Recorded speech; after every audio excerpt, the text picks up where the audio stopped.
The next thing I'm going to do is I'm going to take a hot blow dryer, and I'm just going to get off any dust or dirt that maybe has kind of like fallen on here from the season.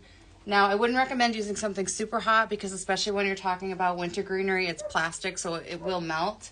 So we're just going to do kind of like a light dusting over it.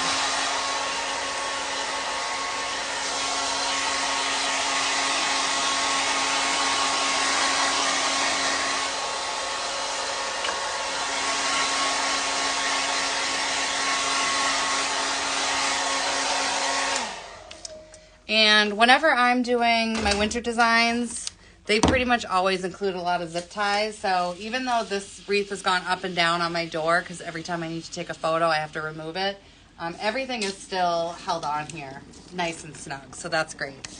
So now that we've done the blow dryer trick, we're going to use the steamer, which you can steam your clothes, or you can steam your bows and floral materials. So I'm going to turn this. I'm just going to go through, I'm just going to steam everything lightly. Again, when you're talking about plastic materials, things can very easily melt. So you want to be a little bit thoughtful about just, making sure it stays moving. And this bow is a D. Stevens bow, and it was gorgeous. And look at it now. So we're going to fix this girl up. Okay, we're going to give her a good steam. All around. It's just like how when you steam your clothes, like everything's a little bit fresher after doing it. So this is kind of bringing her back to life a bit.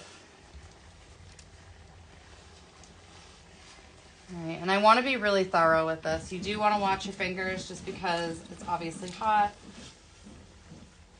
See, I've got some like tattered ends. And I know that when I go to put my wreath on next year, I'm going to be mad at myself if I don't take care of this before putting it away. As I keep saying, wreaths are an investment, so you want to take good care of them. And a big part of taking good care of them is making sure that you store them properly and that you care for them properly. Okay?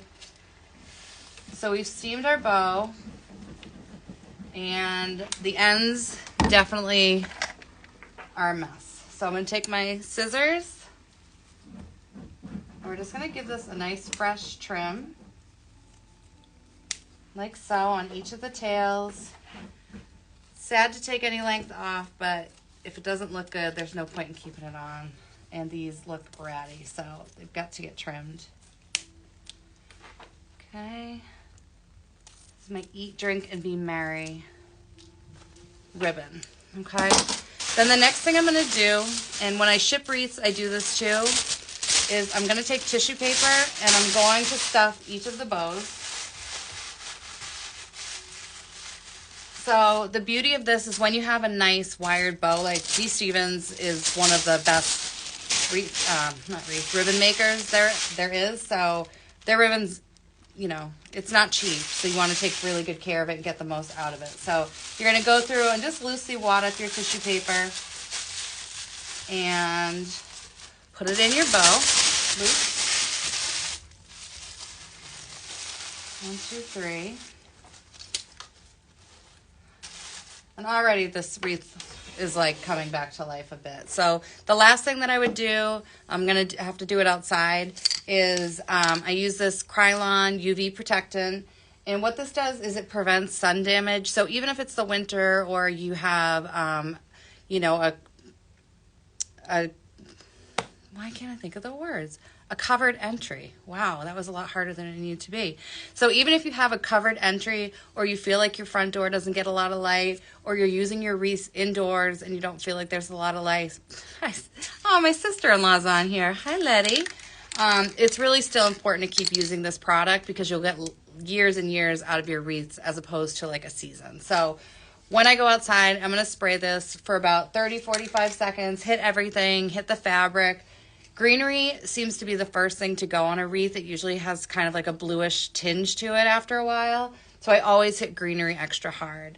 And then when it's time to store it, I'm going to take one of these. This is a 30-gallon recycling bag, clear bag.